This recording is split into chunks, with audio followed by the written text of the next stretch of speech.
আসসালামু আলাইকুম। আজকে এই গাছগুলো কেটে একটা কোয়েল পাখির ঘর তুলবো, তাই সম্পূর্ণ ভিডিওটা দেখার অনুরোধ রইল। এবং কোয়েল পাখি ঘর তোলার পর কোয়েল পাখি কয়টা উঠাবো, কিভাবে রাখবো এবং ঘরটা কিভাবে প্রস্তুত করবো, মানে সব কিছু থাকবে এই একটা ভিডিওর মাঝে, তাই ভিডিওটা সম্পূর্ণ দেখার অনুরোধ রইল। আসলে গ্রামের এই মনোরম পরিবেশটা আসলে অন্য কোনো জায়গা থেকে উপভোগ করা আসলে সম্ভব না। গ্রামের পরিবেশটা আসলে অনেক সুন্দর। ওই গাছগুলো কেটে আসলে এরকম ঘরের কাঠামোটা তৈরি করা হয়ে গেছে। ঘরের কাঠামোটা কিভাবে তৈরি করছি এইসব ভিডিওটা আসলে করা হয়নি, আর আমি একাই এই ঘরটাকে তৈরি করছি। তো সেক্ষেত্রে মানে নিজে ভিডিও করা, তারপরে আবার এগুলো সব কাটা, অনেক জিনিসের ব্যাপার স্যাপার আছে যেগুলো একা একা করা পসিবল না। তাই আর কি কাঠামো তৈরির পরে আর কি ভিডিওটা করতেছি। সব কিছু আমার নিজের হাতেই করা। এখন শুধু টিন লাগানোর জন্য আর কি মিস্ত্রি আনা হয়েছে। টিনটা আমি লাগানোর চেষ্টা করছিলাম, বাট পারিনি। তাই টিনটা মিস্ত্রি দিয়ে লাগানো হয়েছে। এরকম টিন দেখতে পাচ্ছেন, টিনটা মিস্ত্রি দিয়ে লাগানো হয়েছে। আর এই ঘরটার মাপ হচ্ছে 6 feet by 9 feet. 6 feet by 9 feet. আপনারা যেই কয়টা কোয়েল পাখি পালতে চান সেই হিসাব করে আসলে ঘরটা তৈরি করবেন। তারপরে এই ঘরটার চারপাশে নেট দিলাম।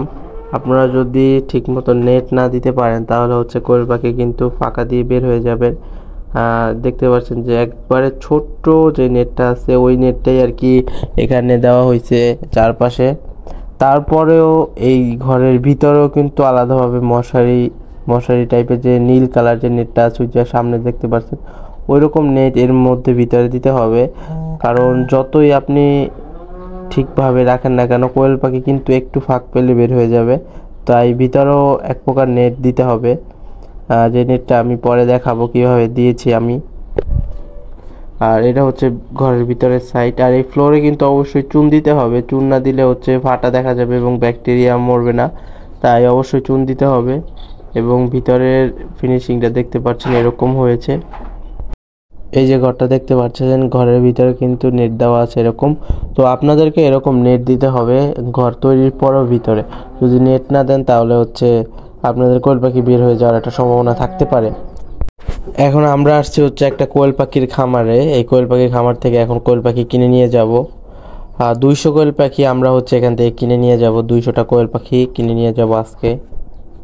মাশাআল্লাহ, কোয়েল পাখিগুলো অনেক অ্যাক্টিভ ছিল। এখন হচ্ছে কোয়েল পাখি বাছাই করতেছিলাম এর মধ্যে ঢুকে। এই যে একটা বড় ভাই কোয়েল পাখি, যে যার কোয়েল পাখি সে বাছাই করে দিতেছিল। ছেলে মেয়ে আমরা সব মহিলা কোয়েল পাখি নিব, 200ই মহিলা কোয়েল পাখি নিব। তাই আর কি বাছাই করে দেখতেছিলাম। 200টি কোয়েল পাখি বাছাই করার পর এরকম ক্যারেট ভরেছি আমরা। এগুলো এখন বাসায় নিয়ে যেতে হবে আমাদের। 200টি মহিলা কোয়েল পাখি বাছাই করার পরেও কিন্তু এখানে 200টি মহিলা কোয়েল পাখি 100% থাকবে না। কারণ 100% মহিলা কোয়েল পাখি বুঝে নেওয়াটা একটা ঝামেলার কাজ।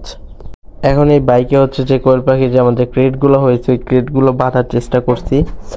কোয়েল পাখি এই বাইকে আমরা নিয়ে যাব ইনশাল্লাহ। তারপরে এই যে আমাদের ছোট্ট খামারে আলাদাভাবে একটি মশারি দিয়ে তারপরে কোয়েল পাখিগুলো এর মাঝে রাখছি। তো তার পরবর্তীতে হচ্ছে অন্য টাইপের যে মশারিগুলো আছে যেগুলো হচ্ছে খামারে দেয়, নীল কালার মশারি, ওটা হচ্ছে পরে লাগাবো। এখন হচ্ছে এই মশারি দিয়ে আপাততর জন্য রাখা হয়েছে। আপনারা সবাই দোয়া করবেন এই ছোট্ট খামারের জন্য।